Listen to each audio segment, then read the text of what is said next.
ഉൽപ്പത്തി പുസ്തകം 15-ാം അധ്യായം അതിൻ്റെ 17 മുതൽ 21 വരെയുള്ള വാക്യങ്ങളാണ് കഴിഞ്ഞ പകൽ നാം വായിച്ചത്. ആ വാക്യം ഒന്നുകൂടെ വായിക്കാം. സൂര്യൻ അസ്തമിച്ച് ഇരുട്ടായ ശേഷം ഇതാ പുകയുന്ന ഒരു തീച്ചൂള ആ ഭാഗങ്ങളുടെ നടുവേ ജ്വലിക്കുന്ന ഒരു പന്തം കടന്നുപോയി.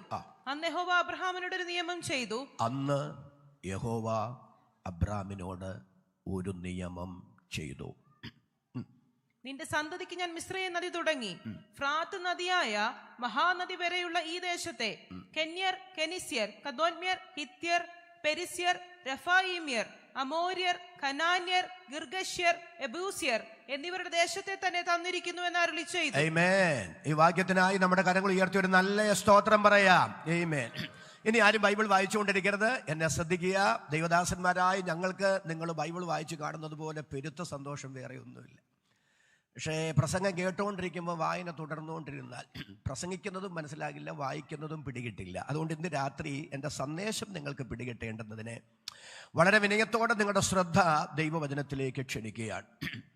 ഉൽപ്പത്തി പുസ്തകം 15-ാം അധ്യായം പഴയ നിയമ ഇസ്രായേലിൻ്റെ വാഗ്ദത്തങ്ങളുടെ അടിത്തറകളാണെന്ന് പറഞ്ഞാണ് നാം ആ സന്ദേശം ആരംഭിച്ചത്. 3 പരാമർശങ്ങളോടുകൂടെ ആ അധ്യായം ആരംഭിക്കുന്നു. ഒന്ന് നമ്മൾ പകൽ ധ്യാനിച്ചു. ദൈവം ദർശനത്തിൽ അബ്രാമിനോട് പറയുകയാണ്. അവിടെ ഒരു പദമുണ്ട്, അനന്തരം. ദൈവം ദർശനത്തിൽ അബ്രാമിനോട് പറയുന്നു, ഒന്ന് അബ്രാമേ, നീ ഭയപ്പെടണ്ട. എന്തുകൊണ്ട് ഭയപ്പെടണ്ട എന്ന് ദൈവം പറഞ്ഞു. അബ്രഹാം ഭയപ്പെടാനുള്ള കാരണം എന്ത് എന്ന് നമ്മൾ ധ്യാനിച്ചു. അപ്പൊ ഒന്ന്, അബ്രാമേ, നീ ഭയപ്പെടണ്ട. 2, ദൈവം പറയുന്നു, ഞാൻ നിന്റെ പരിചയ. എന്താ അങ്ങനെ പറയാൻ കാരണമെന്നറിയാമോ? അബ്രഹാമിന്റെ ഭയം എന്താ? പ്രതീക്ഷിക്കാത്ത ഏതു സമയത്തും താൻ പരാജയപ്പെടുത്തിയ 4 രാജാക്കന്മാരാൽ ഒരാക്രമണം തനിക്കെതിരെയുണ്ടാകാം. തൻ്റെ കൂടാരം ആ പ്രതിസന്ധിയെ പ്രതിരോധിക്കാൻ പര്യാപ്തമല്ലെന്നുള്ള ചിന്തയിലിരിക്കുമ്പോ തൻ്റെ ഭക്തന്റെ ഹൃദയമറിയാവുന്ന ദൈവം പറയുക, നീ ഭയപ്പെടണ്ട, ഞാനാ നിന്റെ പരിച. കൽദയ പട്ടണമായ ഊരിൽ നിന്ന് നിന്നെ ഞാൻ വിളിച്ചു വേർതിരിക്കുമ്പോ നിന്നിലൂടെ നിവർത്തിക്കേണ്ട ചില പദ്ധതികളില്ലേ, ആ പദ്ധതികൾ നിവർത്തിച്ചു തീരുന്നിടം വരെ നിന്റെ ഒരു തലമുടി നാരിനു പോലും ഒരു കേടുമാരും വരുത്താതെ എന്റെ സംരക്ഷണ വലയത്തിനകത്ത് നിന്നെ പൊതിഞ്ഞുകൊണ്ട് നടക്കാൻ ഞാൻ വിശ്വസ്തനായ ദൈവമാണ്. ഞാൻ നിന്റെ പരിചയാണ്. ഇന്ന് രാത്രി സ്തോത്രം ചെയ്ത ദൈവമക്കൾ വിളിച്ചു പറ, ഞാൻ യാദൃച്ഛികമായി മണ്ണിൽ ജനിച്ചയാളല്ല, ജനിച്ചു പോയതുകൊണ്ട് മരിക്കുന്നിടം വരെ ജീവിക്കുന്നയാളുമല്ല. ഞാൻ ഈ മണ്ണിൽ പിറന്നു വീഴുന്നതിന് മുമ്പേ എന്നെ കുറിച്ചുള്ള കാര്യങ്ങൾ നിർണയിക്കുകയും ആ നിർണയത്തിന്റെ നിവർത്തിക്കായി ഈ മണ്ണിൽ ഒരു ജീവിതം എന്റെ ദൈവം തരികയും ചെയ്തെങ്കിൽ എന്റെ തമ്പുരാൻ എന്നെ കുറിച്ച് നിർണയിച്ചിരിക്കുന്ന തന്റെ പദ്ധതികൾ നിവർത്തിച്ചു തീരുന്നിടം വരെ തന്റെ സംരക്ഷണ വലയത്തിനകത്ത് എന്നെ പൊതിഞ്ഞു കൊണ്ട് നടക്കുന്ന ഒരു ദൈവം ഉയരത്തിൽ ജീവിക്കുന്നു. ഇന്ന് രാത്രി ഞാൻ ഈ വചനം ശുശ്രൂഷിച്ചു കൊണ്ടിരിക്കുമ്പോൾ നിന്നെ കുറിച്ചുള്ള ദൈവിക പദ്ധതികൾ മണ്ണിൽ നിറവേറപ്പെടുന്നതിനു മുമ്പ് പാതി വഴിക്ക് നിന്നെ ഉടച്ചു കളയുമെന്ന് നിനക്കെതിരെ വെല്ലുവിളിക്കുന്ന, നിന്റെ ജീവനെതിരെ, നിന്റെ പ്രാണനെതിരെ വിധി പറയുന്ന ഏതെങ്കിലും ഇരുളിന്റെ ശക്തികൾ ഉണ്ടെങ്കിൽ പാമ്പുകളെയും തേളുകളെയും ചവിട്ടാൻ, ശത്രുവിന്റെ സകല ബലത്തെയും കെടുത്താൻ അധികാരമുള്ള യേശുവിന്റെ നാമത്തിൽ ഇന്ന് രാത്രി ആ ഇരുളിന്റെ ശക്തിയെ അഴിഞ്ഞു മാറൂ എന്ന് ആധരം കൊണ്ട് ആത്മാവിൽ കൽപ്പിക്കാൻ കൃപ ലഭിച്ച എത്ര പേര് ഇവിടെ വന്നിട്ടുണ്ട്? അവർക്കായി ഞാൻ ദൈവത്തെ സ്തുതിക്കുന്നു. ആ ഉറപ്പുള്ളവരുടെ കരം ഞാൻ ഒന്നുകൂടെ കാണട്ടെ. കരവും ശബ്ദവും ഉയർത്തി ഈ രാത്രി ദൈവത്തിന് സ്തോത്രം പറയാ.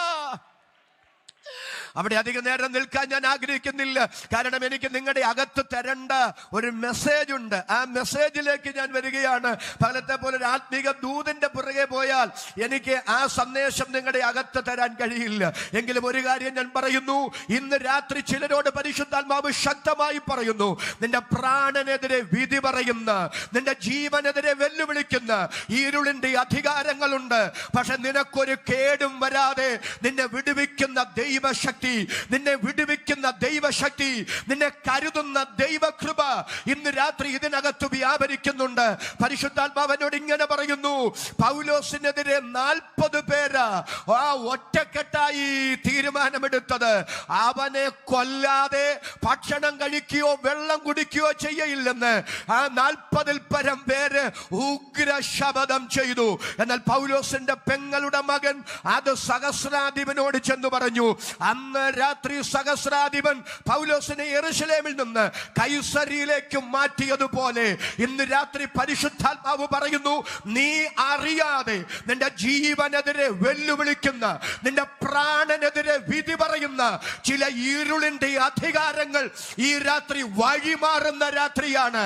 യേശുവിന്റെ അധികാരമുള്ള നാമത്തിൽ അധരം കൊണ്ട് അങ്ങനെ കൽപ്പിക്കാൻ അഭിഷേകമുള്ള എത്ര പേരുണ്ട്? ഇന്ന് രാത്രി ഞാൻ ആത്മാവിൽ പ്രവചിച്ചു പറയുന്നു, നിനക്കെതിരെ ഇരുളിന്റെ ശക്തികൾ ഉണ്ടാക്കിയ ചില പദ്ധതികളെ ഇന്ന് രാത്രി ആത്മാവ് അഴിച്ചു മാറ്റുകയാണ്. എന്തോ പരിശുദ്ധാത്മാവ് അവിടെ എന്നെ നിർത്തുന്നത് കൊണ്ട്, ആ ദൈവിക ദൂതുകൾ പറയാതെ എനിക്ക് പോകാൻ കഴിയാത്തത് കൊണ്ട് ഞാൻ നിന്നു പറയുന്നു. നാം അറിയാതെ നമുക്കെതിരെ പദ്ധതികൾ തയ്യാറാക്കുന്ന ചില ഇരുളിന്റെ ശക്തികളുണ്ട്.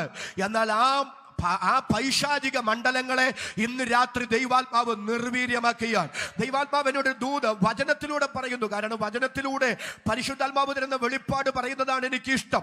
യാക്കോബ് അമ്മാച്ചന്റെ വീട്ടിൽ നിന്ന് തിരിച്ച് അപ്പന്റെ വീട്ടിലേക്ക് മടങ്ങിപ്പോകുമ്പോൾ ഓരോ ദിവസം കഴിയും തോറും ഹൃദയത്തിന്റെ ഇടിപ്പ് കൂടുന്നുണ്ട്, ആ കാലിന്റെ വേഗത കുറയുന്നുണ്ട്.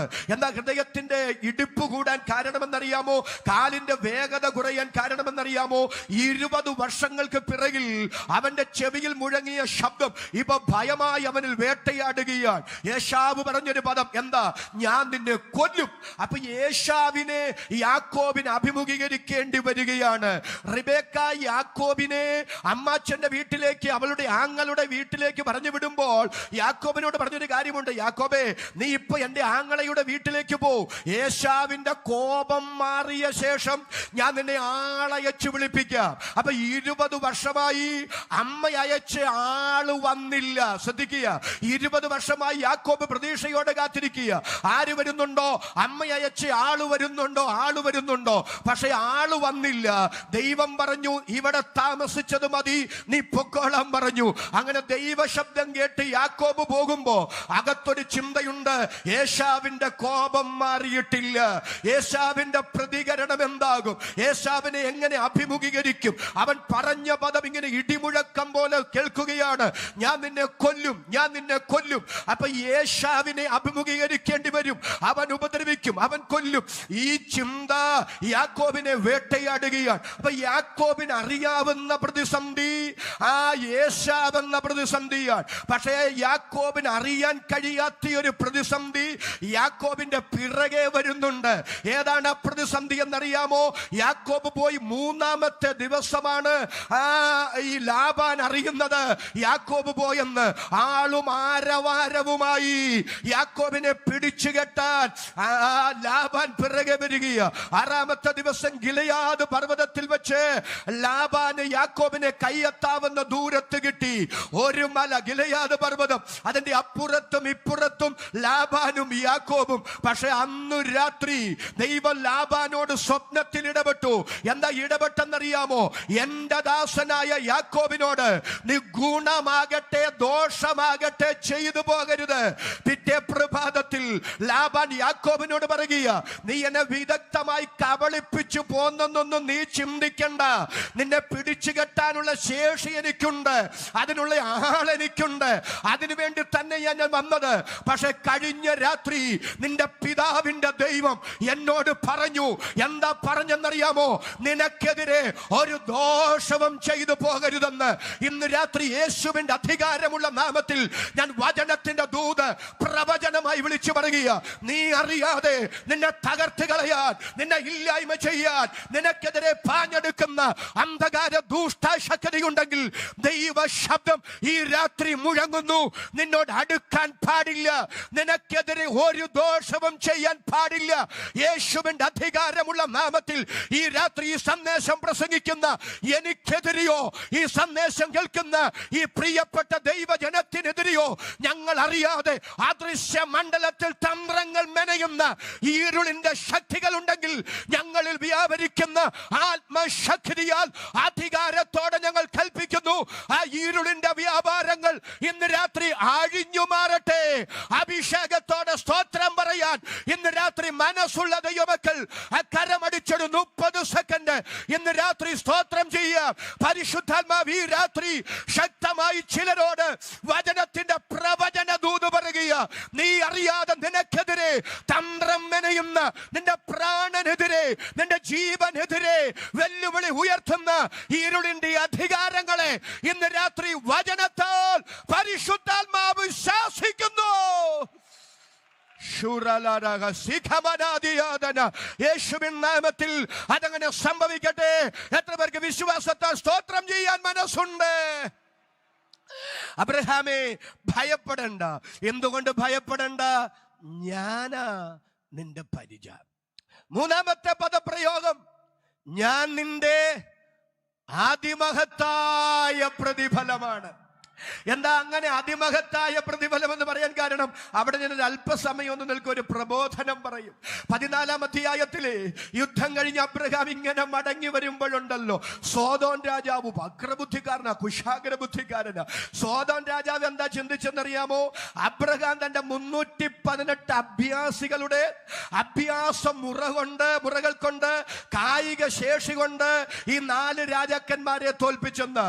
അപ്പൊ ഈ 318 അഭ്യാസികളെ കിട്ടിയാൽ ഇതുപോലത്തെ 4 അല്ല 40 രാജാക്കന്മാരെ വേണമെങ്കിൽ തോൽപ്പിക്കുക. ആ തന്ത്രത്തിൽ ആ അബ്രഹാമിന്റെ അടുക്കൽ വന്നിട്ട് പറയുക, സമ്പത്തെല്ലാം നിനക്ക് തരാം, ഒരു കാര്യം ചെയ്യാമോ, ഈ 318 അഭ്യാസികളെ ഇങ്ങോട്ട് തരാമോ? പക്ഷെ സോദോം രാജാവിന് ഇല്ലാതിരുന്നൊരു വെളിപ്പാട് ശാലേം രാജാവായ മൽക്കീസദേക്കിനുണ്ടായിരുന്നു. അല്പം അഹങ്കാരത്തിൽ, എന്റെ ഭാഷ പറയുകയാണ്, ഈ 4 രാജാക്കന്മാരെ, പ്രബലരായ 4 രാജാക്കന്മാരെ ഒക്കെ തോൽപ്പിച്ച് അബ്രഹാം നെഞ്ചു വിരിച്ച് ഇങ്ങനെ വരികയല്ലേ. വരുമ്പോ ദൈവം മൽക്കീസദേക്കിലൂടെ ഇടപെടുന്ന ഒരു ഇടപാടുണ്ട്. അവിടെ മൽക്കീസദേക്ക് പറയുന്ന ഒരു പദം നിങ്ങൾ ശ്രദ്ധിച്ചിട്ടുണ്ടോ? നിന്റെ ശത്രുക്കളെ നിന്റെ കയ്യിൽ, ഒന്ന് സ്തോത്രം ചെയ്ത് വേണം അടുത്തത് പറയാൻ, ഏൽപ്പിച്ചു തന്ന ദൈവം. അബ്രഹാമേ, നിന്റെ 318 കൊണ്ട് നീ 4 രാജാക്കന്മാരെ തോൽപ്പിച്ചതല്ല, വെട്ടിപ്പിടിച്ചതുമല്ല. നിന്റെ 318 ആ 4 രാജാക്കന്മാരുടെയോ അവരുടെ സുശക്തമായ സൈന്യത്തിന്റെയോ മുമ്പിൽ ഒന്നുമല്ലായിരുന്നു. പക്ഷെ നിന്നോട് കരുണയുള്ള ദൈവം നിന്റെ ശത്രുക്കളെ നിന്റെ കയ്യിൽ ഏൽപ്പിച്ചു തന്നതാ. ഇന്ന് രാത്രി അധരം തുറന്ന് സ്തോത്രം ചെയ്തൊന്ന് പറ, കർത്താവേ, ഞാൻ വെയിൽസിലെ ഈ സ്കൂൾ ഓഡിറ്റോറിയത്തിൽ ഈ കസാരയിൽ ഇരിക്കുമ്പോ എന്റെ കഴിവുകൊണ്ടോ, എന്റെ മിടുക്കുകൊണ്ടോ, എന്റെ സാമർഥ്യം കൊണ്ടോ, എന്റെ വിദ്യാഭ്യാസം കൊണ്ടോ, എന്റെ വൈദഗ്ധ്യം കൊണ്ടോ ഇവിടെ എത്തിയതല്ല. നമ്മുടെ താഴ്ചയിൽ നമ്മെ ഓർത്തവനെ, അവൻ നല്ലവനല്ലോ, അവന്റെ ദയ എന്നേക്കുമുള്ളതെന്ന് ഏറ്റേറ്റുപാടുവാൻ അവസരം തന്ന ദൈവത്തോട് നന്ദി പറയാൻ മനസ്സുള്ള ദൈവമക്കളുടെ കരം ഞാൻ ഒന്നുകൂടെ കാണട്ടെ. കരവും ശബ്ദവും ഉയർത്തി ഈ രാത്രി ദൈവത്തിന് സ്തോത്രം ചെയ്യാ. എന്റെ പ്രിയരെ, എല്ലായ്പ്പോഴും ഈ ചിന്തയുണ്ടാകണം കേട്ടോ. വന്നതല്ലേ ഉള്ളൂ, വീടൊക്കെ കിട്ടുന്നിടം വരെ, സാമ്പത്തിക ഭദ്രത ഉണ്ടാകുന്നിടം വരെ, തൽക്കാലത്തേക്കിനുണ്ടാകുന്നതാകരുത് ദൈവത്തോടുള്ള നന്ദി. ജീവാവസാനം വരെ നടത്തിയ ദൈവത്തെ മറക്കരുതേ, കരുതിയ ദൈവത്തെ മറക്കരുതേ. അതിനൊരു നല്ല മനസ്സെനിക്ക് തരണമെന്ന് പറയാൻ എത്ര പേരിന്ന് രാത്രി എന്റെ കൂടെയുണ്ട്. ഒരു വടിയോടുകൂടെയാ ഈ യാക്കോബ് അമ്മാച്ചന്റെ വീട്ടിലേക്ക് പോയത്. തിരിച്ചു വരുമ്പോ ദൈവത്തോട് പറയുന്നത്, ഞാൻ ഈ ഒരു വടിയോടുകൂടെയല്ലോ ഈ യോർദാൻ കടന്നത്, ഇപ്പോഴോ നീ എന്നെ 2 കൂട്ടമാക്കി തീർത്തിരിക്കുന്നു. എന്നാൽ അതിനേക്കാൾ എന്നെ ത്രസിപ്പിച്ചൊരു ചിന്ത തിരുവഴുത്തിലുണ്ട്. യാക്കോബിന്റെ മരണം പറയുന്നുണ്ട്. യാക്കോബിന്റെ മരണം പറയുമ്പോൾ എങ്ങനെയാ പറയുന്നതെന്നറിയാമോ? തന്റെ വടിയുടെ അറ്റത്ത് നമസ്കരിച്ച്, ഹല്ലേലൂയ, തന്റെ വടിയുടെ അറ്റത്ത് നമസ്കരിച്ച്, കരങ്ങൾ ഉയർത്തി ഒരിക്കൽ കൂടി നല്ല ആമേൻ എന്ന് പറയാം. പോരാ, ശബ്ദമുയർത്തി സന്തോഷത്തോടെ തന്റെ വടിയുടെ അറ്റത്ത് നമസ്കരിച്ച് കാലെടുത്ത് കട്ടിലിൽ വെച്ച് പ്രാണനെ വെടിഞ്ഞു. ഒന്നുകൂടെ പറയാം, മരണം വരെ ആ വടി യാക്കോബിന്റെ കൂടെ ഉണ്ടായിരുന്നു. ഇന്നലകളിൽ നടത്തിയ ദൈവത്തെ, ഇന്നലകളിൽ കരുതിയ ദൈവത്തെ ഏതു നിലകളിൽ നിന്നാണ് ഇന്ന് ഈ വിദേശ രാജ്യത്തിന്റെ നന്മ അനുഭവിക്കുമ്പോൾ, എന്റെ മകൻ ഈ രാജ്യത്തിന്റെ രണ്ടാമനായി കഴിയുമ്പോൾ, ഒരു കാലത്ത് ജ്യേഷ്ഠനെ പേടിച്ച് അപ്പന്റെ വീട്ടിൽ നിന്ന് ഓടി ലൂസിൽ കിടന്ന് തളർന്ന് കാട്ടുകല്ല് തലയണയായി വെച്ച നാളുകളൊക്കെ ഞാൻ ഓർക്കുന്നു.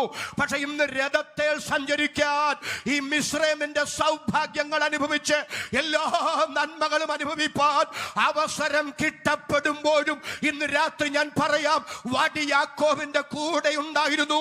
എന്താ അതിന്റെ അർത്ഥം? ഇന്നലകളിൽ നടത്തിയ ദൈവത്തെ, ഇന്നലകളിൽ കരുതിയ ദൈവത്തെ, എന്നെ എവിടെ നിന്നാണ് കരുതിയത്, എന്നെ എവിടെ നിന്നാണ് ഉയർത്തിയത് എന്ന ചിന്ത എപ്പോഴും യാക്കോബിനെ ഭരിച്ചതുപോലെ ഇന്ന് രാത്രി സ്തോത്രം ചെയ്തു പറ, ദൈവമേ, അങ്ങ് എത്ര ഉയർത്തിയാലും, അങ്ങ് എത്ര മാനിച്ചാലും, അങ്ങ് എത്ര നന്മ തന്നാലും, ദൈവം നടത്തിയ വഴികളെ മറക്കാതെ എന്നെ വെട്ടിയെടുത്ത പാറയിലേക്കും എന്നെ കുഴിച്ചെടുത്ത ഗർഭത്തിലേക്കും തിരിഞ്ഞു നോക്കി എപ്പോഴും ദൈവത്തിന് സ്തോത്രം പറയാൻ, മനസ്സു തരണമെന്ന് പറയാൻ മനസ്സുള്ള എത്ര പേരുണ്ട്? അവർക്കായി ഞാൻ ദൈവത്തെ സ്തുതിക്കുന്നു. ഹല്ലേലൂയ.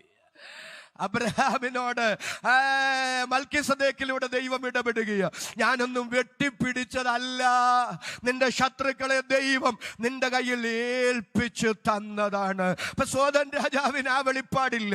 318 കിട്ടിയ നല്ല കാര്യം, അവരെ കൊണ്ട് ധാരാളം രാജ്യങ്ങളെ പരാജയപ്പെടുത്തി അവർക്ക് ഒരു വലിയ സൈനിക ശക്തിയായി മാറുക. അപ്പൊ ഓഫർ അബ്രഹാമിന്റെ മുമ്പിൽ വെക്കുക, 318 ഇങ്ങോട്ട് ദാ, സമ്പത്തെല്ലാം നിനക്ക് തരാ. ഉടനെ അബ്രഹാം പറയാണ്, നീ എന്നെ ധനവാനാക്കി എന്ന് പറയാതിരിക്കാൻ നിന്റെ കയ്യിൽ നിന്നൊരു ചെരുപ്പിന്റെ വാറ് പോലും ഞാൻ വാങ്ങില്ല. ഒന്നും രണ്ടുമല്ല, കോടികളുടെ ഓഫർ അബ്രഹാമിന്റെ കൈവെള്ളെ കൊണ്ടുവയ്ക്കുമ്പോ തമ്പുരാനെ പ്രതി അത് വേണ്ടെന്ന് വെച്ച് ആ ദൈവ മനുഷ്യൻ തന്റെ കൂടാരത്തിൽ വന്നിരിക്കുമ്പോ അബ്രഹാമിന്റെ അടുക്കൽ ദർശനത്തിൽ വന്ന് ദൈവം പറയുക, എന്നെ പ്രതിയാണോ സോദോം രാജാവിന്റെ കോടികൾ നീ വേണ്ടെന്ന് വെച്ചത്? എന്നാൽ എഴുതി വെച്ചോ, ഞാൻ ആർക്കും കടക്കാരനല്ല, ഞാൻ ആർക്കും ബാധ്യതയല്ല, ഞാനാ നിന്റെ അതിമഹത്തായ പ്രതിഫലം. എത്ര പേർക്ക് ഇന്ന് രാത്രി ആമേൻ പറയാൻ ചങ്കൂറ്റമുണ്ട്? വചനത്തിന്റെ ദൂത് ഒരു സുവിശേഷകൻ എന്ന നിലയിൽ ഞാൻ വിളിച്ചു പറയുന്നു, വളഞ്ഞ വഴികളിലൂടെയും ദൈവത്തെയും മനസാക്ഷിയെയും പ്രമാണത്തെയും വഞ്ചിച്ചും ബലി കഴിച്ചും ഈ ഭൂമിയിൽ ഒന്നും നേടാൻ പോകണ്ട. തമ്പുരാന് വേണ്ടി നിന്നാൽ, പ്രമാണത്തിന് വേണ്ടി നിന്നാൽ, വിശുദ്ധിക്ക് വേണ്ടി നിന്നാൽ, നീ അറിയാത്ത വഴികളിലൂടെ, നീ പ്രതീക്ഷിക്കാത്ത മുഖാന്തരങ്ങളിലൂടെ നിന്നെ നടത്താൻ, നിനക്ക് വേണ്ടി കരുതാൻ, നിന്റെ തലമുറകളെ പുലർത്താൻ ഇന്ന് രാത്രി ഉയരത്തിലൊരു ദൈവം ഉണ്ട്. എത്ര പേർക്ക് ചങ്കൂറ്റത്തോട് ആമേൻ പറയാൻ ഈ രാത്രി മനസ്സുണ്ട്? അവരുടെ കരം മാത്രം ഞാൻ ഒന്നുകൂടെ കാണട്ടെ. ശബ്ദവും കരവും ഉയർത്തി ഈ രാത്രി ദൈവത്തെ സ്തുതിക്കുക. ഈ രാത്രി ഞാൻ ചില പ്രബോധനങ്ങൾ നിങ്ങളോട് പറയും. പ്രിയരെ, ഇന്ന് രാത്രി എങ്ങനെയും പണം സമ്പാദിക്കുക, എങ്ങനെയും ധനവാന്മാരാകുക, മറ്റുള്ളവരുടെ മുമ്പിൽ സാമ്പത്തികമായി മെച്ചപ്പെടുക എന്നൊരൊറ്റ ലക്ഷ്യമാണ് മനുഷ്യരുടെ അകത്തുള്ളത്. അതിനേതു വളഞ്ഞ വഴികളിലൂടെയും ആരെയും ചതിച്ചും ആരെയും വഞ്ചിച്ചും എങ്ങനെയും പണം സമ്പാദിക്കുക എന്ന ഒറ്റ ലക്ഷ്യത്തോടെ മനുഷ്യൻ പരക്കം പായുമ്പോൾ, കൃപ ലഭിച്ച ദൈവമൈതലേ, അതിന്റെ പിറകെ പോകരുതേ. ധാരാളിത്തത്തിന് ധാരാളം വേണ്ട. എന്റെ ദൈവം എനിക്ക് ആവശ്യത്തിന് തരും, അതെനിക്ക് മതി. ഇന്ന് രാത്രി ഞാൻ അടിവരയിട്ട് പറയുന്നു, ദൈവം തന്നാലേ അനുഭവിക്കാൻ കഴിയൂ. എത്ര പേർക്ക് ചങ്കൂറ്റത്തോടെ ആമേൻ പറയാൻ കഴിയും? ദൈവം തന്നാലേ അനുഭവിക്കാൻ കഴിയൂ. 2 ഉദാഹരണങ്ങൾ ഞാൻ തിരുവെഴുത്തിൽ നിന്ന് പറയാം കേട്ടോ. ഇയ്യോബിന്റെ കാര്യം നമുക്കറിയാം. 7000 ആട്, 3000 ഒട്ടകം, 500 ഏർക്കാള, 500 പെൺകഴുത എല്ലാം ഇയ്യോബിനുണ്ടായിരുന്നു. നഷ്ടപ്പെടാൻ വേണ്ടി വന്നത് ചില മണിക്കൂറുകൾ മാത്രമാ. കോടികളുടെ ആസ്തി ഉണ്ടായിരുന്നവന് ഇപ്പൊ സ്വന്തമെന്ന് പറയാൻ ഒരു ഓട്ട് കഷണം മാത്രമേ ഉള്ളൂ. മറക്കല്ലേ, കോടികളുടെ ആസ്തിയുള്ളവനെ ഒരു ഓട്ട് കഷണം മാത്രമുള്ളവനാക്കാൻ എൻ്റെ തമ്പുരാനെ കൊണ്ട് കഴിയും. മറുസൈഡ് ഞാൻ പറയാം, ഒരു ഓട്ട് കഷണം മാത്രമുള്ളവനെ നഷ്ടപ്പെട്ടതിന്റെ ഇരട്ടിയുള്ളവനാക്കാനും എൻ്റെ ദൈവത്തെ കൊണ്ട് പറ്റുമെങ്കിൽ ഇന്ന് രാത്രി പരിശുദ്ധാത്മാവ് ചിലരുടെ തലയിൽ കൈവച്ച് ദൈവാലോചന കൈമാറുന്നു. നഷ്ടപ്പെട്ടതിനെ ഓർത്ത് നീ വ്യാകുലപ്പെടണ്ട. നഷ്ടപ്പെട്ടതിനേക്കാൾ മെച്ചമായ ചില തലത്തിലേക്ക് നിന്നെ കൊണ്ടെത്തിക്കാൻ ഇന്ന് രാത്രി ദൈവത്തിന് പദ്ധതിയുണ്ടെന്ന് KJ തോമസ് അല്ല, ദൈവത്തിന്റെ പരിശുദ്ധാത്മാവ് തന്റെ വചനത്തിലൂടെ അതിശക്തമായി ചിലരോട് ദൈവിക ദൂത് സംസാരിക്കുന്നു. ഹല്ലേലൂയ. എൻ്റെ പ്രിയരെ ശ്രദ്ധിക്കണേ, ശ്രദ്ധിക്കണേ, ശ്രദ്ധിക്കണേ. നമ്മുടെ വാഴ്ത്തപ്പെട്ട കർത്താവ് ഈ ഭൂമിയിലായിരുന്ന സമയത്തുണ്ടല്ലോ, നിറയെ ഇലയുള്ള ഒരു പച്ച അത്തിമരത്തെ കണ്ടു. ഫലം അന്വേഷിച്ചു ചെന്നു, പക്ഷെ ഫലമില്ലായകയാൽ മിശിഹാ തമ്പുരാൻ അതിനെ ശപിച്ചു. 24 മണിക്കൂർ കഴിഞ്ഞു. ശിഷ്യന്മാർ അതുവഴി പോയപ്പോൾ അവർ കണ്ടു ആ അത്തി വേരു സഹിതം ഉണങ്ങിപ്പോയി. 24 മണിക്കൂർ മതി ഒരു പച്ച അത്തി വേരു സഹിതം ഉണങ്ങാൻ. എന്നാൽ പഴയ നിയമത്തിലുണ്ടല്ലോ, അഭിഷക്തന്മാർക്കെതിരെ ജനം പിറുപിറുത്തു. ദൈവം പറഞ്ഞു, പിറുപിറുപ്പ് ഞാൻ നിർത്താം, ഓരോ ഗോത്രക്കാരനും ഓരോ വടി കൊണ്ടുവരാൻ പറഞ്ഞു. 12 ഗോത്രങ്ങൾ അല്ലേ, രൂബേൻ മുതലുള്ള ഓരോ ഗോത്രക്കാരും ഓരോ വടിയുമായി വന്നു. ദൈവം പറഞ്ഞു, അതിൽ ലേവി ഗോത്രക്കാരന്റെ വടിയുണ്ടല്ലോ, അതിൽ അഹരോന്റെ പേരെഴുതാൻ പറഞ്ഞു. വടി 12 കർത്തൃസന്നിധിയിൽ വെച്ചു. 24 മണിക്കൂർ കഴിഞ്ഞു. വടി ഓരോന്നും പുറത്തെടുത്തപ്പോ 11 വടി വച്ചതുപോലിരിപ്പുണ്ട്. എന്നാൽ ലേവി ഗോത്രക്കാരന്റെ അഹരോന്റെ പേരെഴുതിയ വടി അത് തളിർത്തു, അത് പൂത്തു, അതിന്റെ അകത്ത് ബദാം ഫലം കായ്ച്ചു. 24 മണിക്കൂർ കൊണ്ട് ഒരു പച്ച അത്തിയെ വേരു സഹിതം ഉണക്കാനും 24 മണിക്കൂർ കൊണ്ട് ഒരു വെറും വടിയെ തളിർപ്പിക്കാനും അതിൽ പൂവിടിവിപ്പിക്കാനും തീർന്നില്ല, അതിൽ ബദാം ഫലം കായ്പിക്കാനും എൻ്റെ ദൈവത്തെ കൊണ്ട് കഴിഞ്ഞെങ്കിൽ നിശ്ചയമില്ലാത്ത ധനത്തിലല്ല, സകലവും നിനക്ക് ധാരാളം അനുഭവിപ്പാൻ അവസരം തരുന്ന എൻ്റെ ദൈവത്തിന് സ്തോത്രം പറയാൻ എത്ര പേർക്ക് മനസ്സുണ്ട്? അവർക്കായി ഞാൻ ദൈവത്തെ സ്തുതിക്കുന്നു. ഇന്ന് രാത്രി ചിന്ത നമ്മുടെ തലച്ചോറിനകത്തല്ല, നമ്മുടെ ഹൃദയത്തിനകത്ത് പരിശുദ്ധാത്മാവ് എഴുതട്ടെ. ഒന്നുകൂടെ ഞാൻ ആവർത്തിച്ചു പറയുന്നു, ഹല്ലേലൂയ. ധനവാനാകാൻ ബന്ധപ്പെടരുത്. ഏതു നിലയിലും പണം സമ്പാദിക്കാൻ വിശുദ്ധന്മാർ വിശുദ്ധമതികൾ പോകരുത്.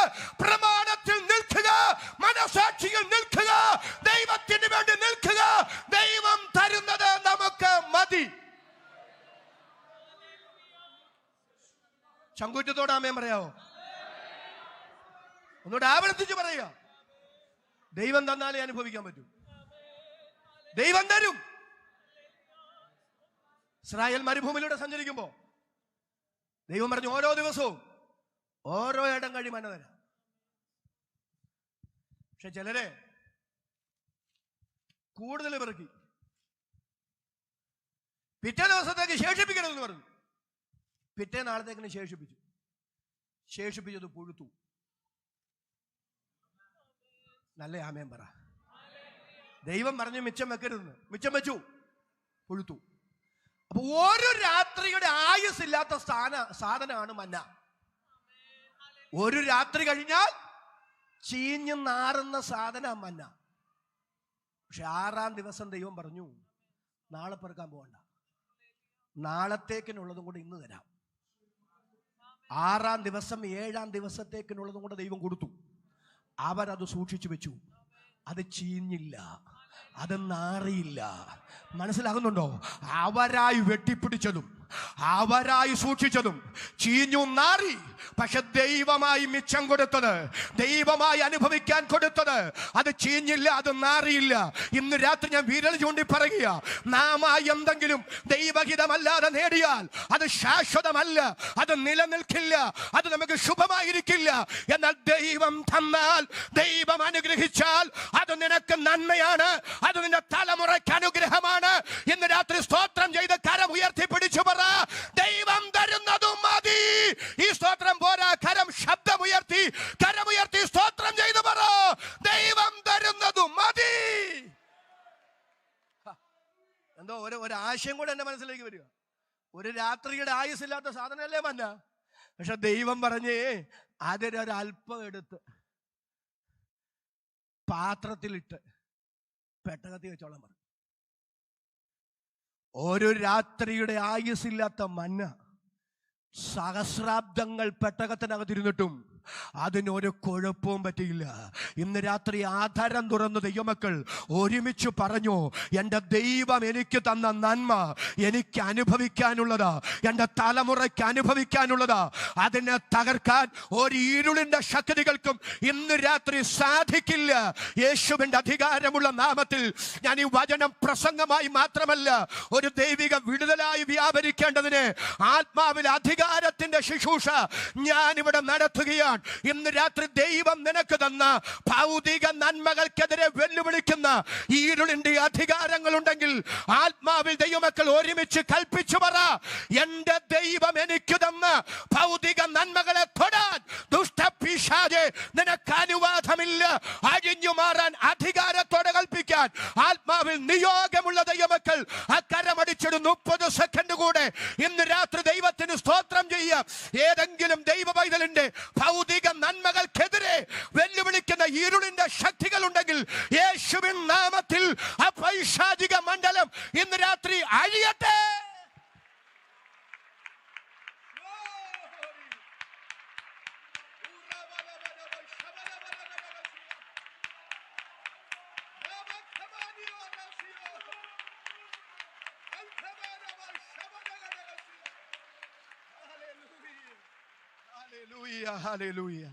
വിഷയത്തിലേക്ക് നമുക്ക് മടങ്ങി വരാം. അബ്രാമേ, ഭയപ്പെടണ്ട, ഞാനാ നിന്റെ പരിച, ഞാൻ നിന്റെ അതിമഹത്തായ പ്രതിഫലം.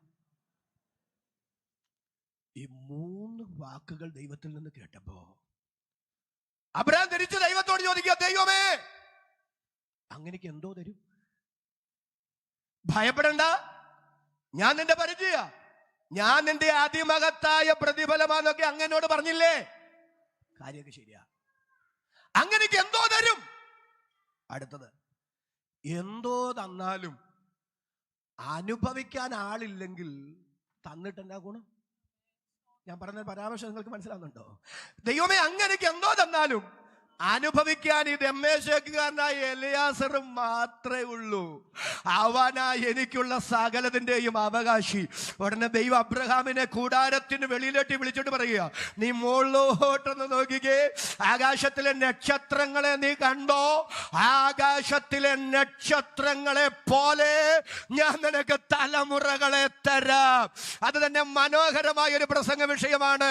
അബ്രഹാമിന് ആകാശത്തിലെ നക്ഷത്രങ്ങളെ പോലെ ദൈവം കൊടുത്ത തലമുറകളാര് എന്നുള്ളത് മനോഹരമായ ഒരു ചിന്തയാണ്. ഞാൻ അതിലേക്ക് കയറാൻ ആഗ്രഹിക്കുന്നില്ല. ആ ഭാഗത്തോട് ഞാൻ വിട പറയുകയാണ്. അബ്രഹാം അത് വിശ്വസിച്ചു. ഏത് വിശ്വസിച്ചു? ഞാൻ നിനക്ക് ആകാശത്തിലെ നക്ഷത്രങ്ങളെ പോലെ തലമുറകളെ തരാം എന്ന് ദൈവം പറഞ്ഞ വാഗ്ദത്തം അബ്രഹാം വിശ്വസിച്ചു. അടുത്തത് തിരുവെടുത്ത് പറയുന്നു, ദൈവം അത് അവന് നീതിയായി കണക്കിട്ടു. അപ്പൊ ഉൽപ്പത്തി 15 ഒന്നാമത്തെ വാഗ്ദത്തം തലമുറകളെ കുറിച്ചുള്ള വാഗ്ദത്തമാണ്. രണ്ടാമത്തെ വാഗ്ദത്തം അടുത്തത് ഇങ്ങനെയാണ്, ശ്രദ്ധിക്കാൻ പറയുന്നത്. ദൈവം പറയുന്നു, ആകാശത്തിലെ നക്ഷത്രങ്ങളെ പോലെ ഞാൻ നിനക്ക് തലമുറകളെ തരിക മാത്രല്ല, നീ ഭൂമിയുണ്ടല്ലോ ഞാൻ നിനക്കും നിന്റെ തലമുറകൾക്കും ശാശ്വത അവകാശമായി തന്നിരിക്കുന്നു. എത്ര പേർക്ക് ഞാൻ പറയുന്നത് മനസ്സിലാവുന്നുണ്ട്? 2 വാഗ്ദത്തമാണ് ഉൽപ്പത്തി 15 ഒന്നാമത്തെ വാഗ്ദത്തം തലമുറകളെ കുറിച്ചുള്ള വാഗ്ദത്തം, ആകാശത്തിലെ നക്ഷത്രങ്ങളെ പോലെ ഞാൻ നിനക്ക് തലമുറകളെ തരാം. രണ്ടാമത്തെ വാഗ്ദത്തം ഇതാണ്, തലമുറകൾ ആകാശത്തിലെ നക്ഷത്രങ്ങൾ പോലെ നിനക്കുണ്ടാകുക മാത്രമല്ല, നിനക്കും നിന്റെ തലമുറകൾക്കും ഈ ദേശം ഞാൻ ശാശ്വത അവകാശമായി തന്നിരിക്കുന്നു. ഉടനെ അബ്രാം തിരിച്ച് ദൈവത്തോട് ചോദിക്കുക, ദൈവമേ അത് ഞാൻ എന്തോന്നിനാൽ അറിയും? ഏത്? എനിക്കും എന്റെ തലമുറകൾക്കും ഈ ദേശം ശാശ്വത അവകാശമായി അങ്ങ് തരാമെന്ന് പറഞ്ഞില്ലേ, അത് ഞാൻ എന്തോന്നിനാൽ അറിയും? അത് അവിശ്വാസമല്ല കേട്ടോ, അവിശ്വാസമല്ല. പിന്നെ ദൈവത്തെ കുറിച്ചുള്ള ബോധ്യമാണ്. എബ്രായ ലേഖകൻ 6-ാം അധ്യായത്തിൽ അത് പറയുന്നുണ്ട്, വിശദീകരിക്കുന്നില്ല, വായിക്കേണ്ട, ശ്രദ്ധിച്ചു കേൾക്കുക. വാഗ്ദത്തത്തിന്റെ അവകാശികൾക്ക് തന്റെ ആലോചന മാറാത്തതെന്ന് കാണിക്കേണ്ടുന്നതിന് വാഗ്ദത്തങ്ങളോടുകൂടെ ദൈവം ഉറപ്പും കൊടുക്കുന്ന ദൈവമാണ്. ഞാൻ ഒന്നുകൂടെ പറയാം, വാഗ്ദത്തത്തിന്റെ അവകാശികൾക്ക് തന്റെ ആലോചന മാറാത്തതാണെന്ന് അധികം സ്പഷ്ടമാക്കേണ്ടുന്നതിന് ദൈവം വാഗ്ദത്തങ്ങളോടുകൂടെ എന്തും കൂടെ കൊടുക്കുന്നു, ഉറപ്പും കൂടെ കൊടുക്കുന്നു. ഞാൻ ലളിതവൽക്കരിച്ച് പറയാം, വാഗ്ദത്ത കേൾവിക്കും വാഗ്ദത്ത നിവർത്തിക്കും ഇടയ്ക്കുള്ള ഇടവേളയിൽ വാഗ്ദത്തം കേട്ടവൻ നിരാശപ്പെട്ടു പോകാതിരിക്കാൻ തന്റെ വാഗ്ദത്തം നിറവേറ്റുമെന്നതിന് ദൈവം ഉറപ്പും കൂടെ കൊടുക്കുന്ന ദൈവമാണ്. എത്ര പേർക്ക് ഞാൻ പറയുന്ന പദം മനസ്സിലാകുന്നുണ്ട്? ഒന്നുകൂടെ പറയാം, വാഗ്ദത്ത കേൾവിക്കും വാഗ്ദത്ത നിവർത്തിക്കും ഇടയ്ക്കുള്ള ഇടവേളയിൽ വാഗ്ദത്തം കേട്ടവൻ കുലുങ്ങിപ്പോകാതിരിക്കാൻ ദൈവം ഉറപ്പും കൊടുക്കാറുണ്ട്. വിശദീകരിക്കുന്നില്ല. അപ്പൊ അബ്രാം പറയാ, ദൈവമേ, വാഗ്ദത്തം മാത്രമല്ലല്ലോ അങ്ങയുടെ കയ്യിലുള്ളത്, അങ്ങ് വാഗ്ദത്തം നിറവേറ്റുമെന്നതിന് അങ്ങയുടെ കയ്യിൽ ഉറപ്പില്ലേ? എനിക്കിതാ ഒരു ഉറപ്പ്, അങ്ങയുടെ വാഗ്ദത്തം നിറവേറ്റുമെന്നതിന്. ഉടനെ ദൈവം പറയാം, അബ്രാമേ, നിനക്ക് വേണമല്ലേ എന്റെ വാഗ്ദത്തം ഞാൻ നിറവേറ്റുമെന്നതിന് നിനക്ക് ഉറപ്പ് വേണമല്ലേ? ഞാൻ തരാം ഉറപ്പ്. ഒരു കാര്യം ചെയ്യേ, നീ 3 വയസ്സുള്ള ഒരു പശുക്കിടാവ്, 3 വയസ്സുള്ള കോലാട്, 3 വയസ്സുള്ള കോലാട്ടുകൊറ്റൻ, ശ്രദ്ധിക്കുക, ഇതിനെല്ലാം കൂടെ കൊണ്ടുവരാൻ പറഞ്ഞു. അബ്രഹാം ഇതിനെയെല്ലാം കൊണ്ടുവന്നു. ഉൽപ്പത്തി പുസ്തകം 15-ാം അധ്യായം നാം വളരെ തെറ്റിദ്ധരിച്ചിട്ടുള്ളൊരു അധ്യായമാണ്. നിങ്ങൾ വളരെ ശ്രദ്ധിച്ച് ഇന്ന് രാത്രി വചനം കേട്ടാൽ നമ്മുടെ ജീവിതത്തിൽ ഇത് അടിസ്ഥാനപരമായി ഒരു വലിയ ചൈതന്യം വരുത്തുമെന്ന്, നമ്മുടെ ആത്മീക കാഴ്ചപ്പാടിനെ മാറ്റിമറിക്കുമെന്ന് ഇന്ന് രാത്രി ഞാൻ നിങ്ങൾക്ക് ഉറപ്പു തരുന്നു. പരിശുദ്ധാത്മാവ് ഈ രാത്രി നമ്മെ സഹായിക്കും. ഈ വചനത്താൽ ഒരു വലിയ പരിവർത്തനം ചിലരുടെ അകത്ത് നടക്കുമെന്ന് ദൈവം എനിക്ക് ഉറപ്പ് തന്നിട്ടുണ്ട്. ഇന്ന് രാത്രി അത് വിശ്വസിക്കുന്ന എല്ലാവരും കരമുയർത്തി ഒരിക്കൽ കൂടി ഈ രാത്രി ദൈവത്തിന് സ്തോത്രം ചെയ്യുക. ശ്രദ്ധിക്കുക, പരിശുദ്ധാത്മാവ് ഇന്ന് രാത്രി ചിലത് നമ്മുടെ നടുവിൽ ചെയ്യാൻ ആഗ്രഹിക്കുക. വളരെ വേഗത്തിൽ വരാം. അപ്പൊ അബ്രഹാമിനോട് ദൈവം പറയുക, നിനക്ക് ഉറപ്പ് വേണമല്ലേ? ഞാൻ തരാം ഉറപ്പ്. നീ മൃഗങ്ങളെ കൊണ്ടുവാ. അബ്രഹാം ഈ മൃഗങ്ങളെ എല്ലാം കൊണ്ടുവന്നു, ഒത്ത നടുവേ പിളർത്തി. എന്തിനാ ഈ മൃഗങ്ങളെ കൊണ്ടുവന്ന് ഒത്ത നടുവേ പിളർത്തിയത്? പിളർത്തിയാൻ കാരണമുണ്ട്. പഴയ നിയമത്തിൽ പല നിലകളിലുള്ള ഉടമ്പടികളുണ്ട്. ഒരാൾ മറ്റൊരാളോട് ഞാൻ പറഞ്ഞ കാര്യം നിവർത്തിച്ചു തരാം എന്നതിന് ഉറപ്പുകൾ കൊടുക്കാറുണ്ട്. പല ഉടമ്പടികൾ, പല ഉറപ്പുകൾ. തിരുവചനത്തിൽ അതിന് തെളിവുണ്ട്. ആ മേഖലയിലേക്കും ഈ രാത്രി ഞാൻ പോകുന്നില്ല. എന്നാൽ രണ്ടുപേർ തമ്മിൽ ഉടമ്പടി ചെയ്യുമ്പോൾ വളരെ സൂക്ഷിച്ച് ഉത്തരവാദിത്വ ബോധത്തോടെ ഗൗരവത്തോടെ ചെയ്യേണ്ട ഉടമ്പടിയാണ് പിളർക്കപ്പെട്ട മൃഗത്തിന്റെ ഉടലിന്റെ നടുവിലൂടെയുള്ള ഉടമ്പടി. തിരുവചനത്തിൽ നിന്ന് തെളിവ് തരുന്നതിന് മുമ്പ് എന്നെ ഒന്ന് ശ്രദ്ധിക്കുക. രണ്ടുപേർ ഉടമ്പടി ചെയ്യാൻ വരുന്നു. ഉടമ്പടി ചെയ്യാൻ വരുമ്പോൾ മൃഗത്തെ ഒത്ത നടുവെ പിളർക്കുന്നു. 2 ധ്രുവങ്ങളിൽ നിന്ന് ആ പിളർക്കപ്പെട്ട മൃഗത്തിന്റെ ഉടലിന്റെ നടുവിലൂടെ അവർ വരികയും ആ പിളർക്കപ്പെട്ട മൃഗത്തിന്റെ ഉടലിന്റെ നടുവിലൂടെ ഊറി ഇറങ്ങി വന്ന രക്തത്തിന്റെ നടുവിൽ നിന്നുകൊണ്ട് അവര് നിയമം ചെയ്യുകയാണ്. ഈ ഉടമ്പടി, ഈ നിയമം ഞാൻ പൂർണ്ണമായി നിവർത്തിച്ചു കൊള്ളാം. ഒരു കാരണവശാലും ഈ ഉടമ്പടി ഞാൻ ലംഘിക്കില്ല, ഈ നിയമം ഞാൻ തെറ്റിക്കില്ല. അത് വൈകാരികമായി എടുത്തു ചാടി ചെയ്യേണ്ടതല്ല. വളരെ സൂക്ഷിച്ച്, വളരെ ആലോചിച്ച്, ഉത്തരവാദിത്വത്തോടെ ചെയ്യേണ്ടതാണ്. കാരണം ഏതെങ്കിലും കാരണവശാൽ ഈ ഉടമ്പടി പാലിക്കാതെ പോയാൽ, ഈ നിയമം തെറ്റിച്ചാൽ, ഈ ഉടമ്പടി ചെയ്തവനെ ഈ മൃഗത്തെ പോലെ പിളർത്തിക്കളയാം, കൊന്നുകളയാം. ഞാൻ അതിനിങ്ങനെ പേര് കൊടുക്കാം, അത് ജീവനെ പണയം വെച്ചുള്ള ഉടമ്പടിയാണ്. അതിന്റെ ഗൗരവം നിങ്ങൾക്ക് മനസ്സിലാകുന്നുണ്ടോ? ഈ ഉടമ്പടി ചെയ്തിട്ട് അതിൽ നിന്ന് വ്യതിചലിക്കാൻ, അതിൽ നിന്നും മാറി നിൽക്കാൻ ഉടമ്പടി ചെയ്യുന്നയാൾക്ക് അനുവാദമില്ല. എന്തു വില കൊടുത്തും അത് നടത്തിയേ പറ്റൂ, അത് പാലിച്ചേ പറ്റൂ. ഏതെങ്കിലും കാരണവശാൽ ആ നിയമം പാലിക്കാതെ പോയാൽ, ആ ഉടമ്പടി ലംഘിച്ചാൽ, ഉടമ്പടി ലംഘിക്കുന്നവനെ ഈ മൃഗത്തെ പോലെ പിളർത്തിക്കളയാം, കൊന്നുകളയാം. അതാണ് ആ ഉടമ്പടിയുടെ ഗൗരവം. നിങ്ങൾക്ക് ശ്രദ്ധിച്ച് കേട്ടാൽ നിങ്ങൾക്കത് ഞാൻ മനസ്സിലാക്കി തരാം. യിരെമ്യാ പ്രവാചകന്റെ പുസ്തകത്തിലേക്ക് വരാം. യിരെമ്യാ പ്രവാചകന്റെ പുസ്തകം 34-ാം അധ്യായം, അതിന്റെ 18-19 വാക്യങ്ങൾ. യിരെമ്യാ പ്രവാചകന്റെ പുസ്തകം, വളരെ പെട്ടെന്ന്. യിരെമ്യാ പ്രവാചകന്റെ പുസ്തകം 34-ാം അധ്യായം 18-19 വാക്യങ്ങൾ. ആമേൻ. കാളക്കുട്ടിയെ രണ്ടായി പിളർന്ന് അതിന്റെ പിളർപ്പുകളുടെ നടുവേ കടന്നുകൊണ്ട് എന്റെ മുൻപാകെ ചെയ്ത നിയമത്തിലെ സംഗതികൾ നിവർത്തിക്കാതെ എന്റെ നിയമം ലംഘിച്ചിരിക്കുന്നവരെ കാളക്കുട്ടിയുടെ പിളർപ്പുകളുടെ നടുവേ കടന്നുപോയ യഹൂദാ പ്രഭുക്കന്മാരെയും യെരൂശലേം പ്രഭുക്കന്മാരെയും ഷണ്ഡന്മാരെയും പുരോഹിതന്മാരെയും ദേശത്തിലെ സകല ജനത്തെയും തന്നെ ഞാൻ ഏൽപ്പിക്കും. ആമേൻ. കരങ്ങൾ ഉയർത്തി ഒരിക്കൽ കൂടി നല്ല സ്തോത്രം കർത്താവിന് പറഞ്ഞ് പോരാ. ഈ സ്തോത്രം പോരാ, ശബ്ദവും കരവും ഉയർത്തി ദൈവത്തിന് സ്തോത്രം ചെയ്യാം. എല്ലാവരും എന്നെ ശ്രദ്ധിച്ചേ. വായിച്ചപ്പോൾ നിങ്ങൾക്ക് മനസ്സിലായില്ല, മനസ്സിലാക്കി തരാം. BC 606, 598, 586 ഈ 3 കാലഘട്ടങ്ങളിലാണ് ബാബിലോണ്യ പ്രവാസം നടക്കുന്നത്.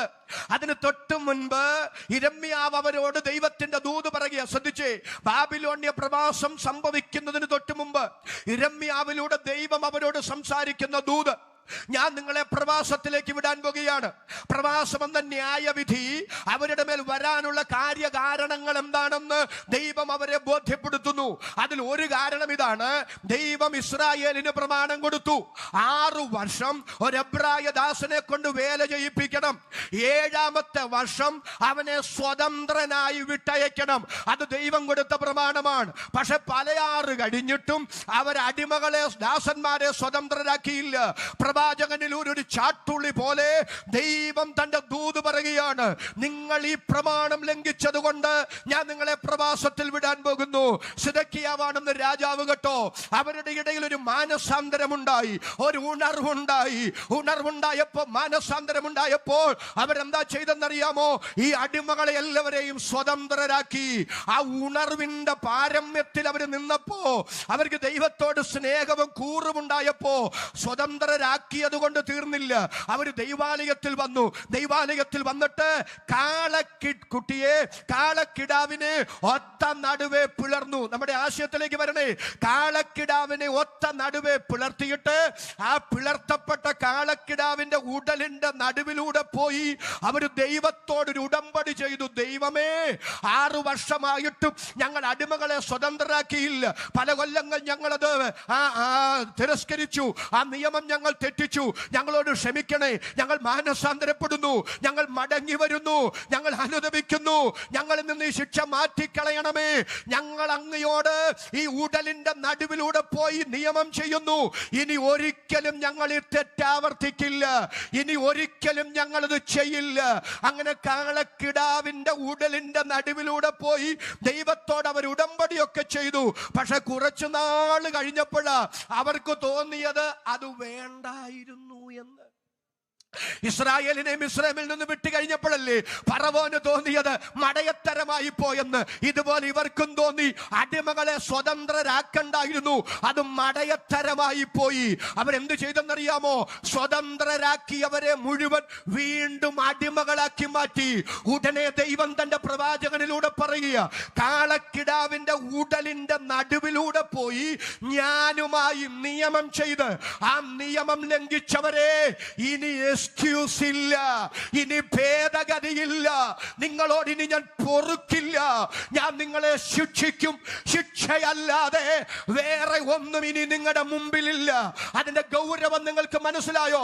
പിളർക്കപ്പെട്ട മൃഗത്തിന്റെ ഉടലിന്റെ നടുവിലൂടെ പോയി ഒരു നിയമം ചെയ്തിട്ട്, ഉടമ്പടി ചെയ്തിട്ട്, അത് ലംഘിച്ചാൽ ലംഘിക്കുന്നവന് ശിക്ഷയുണ്ടെങ്കിൽ, ആ നിയമത്തിന് അഴിവില്ലെങ്കിൽ, അതിന് ഭേദഗതിയില്ലെങ്കിൽ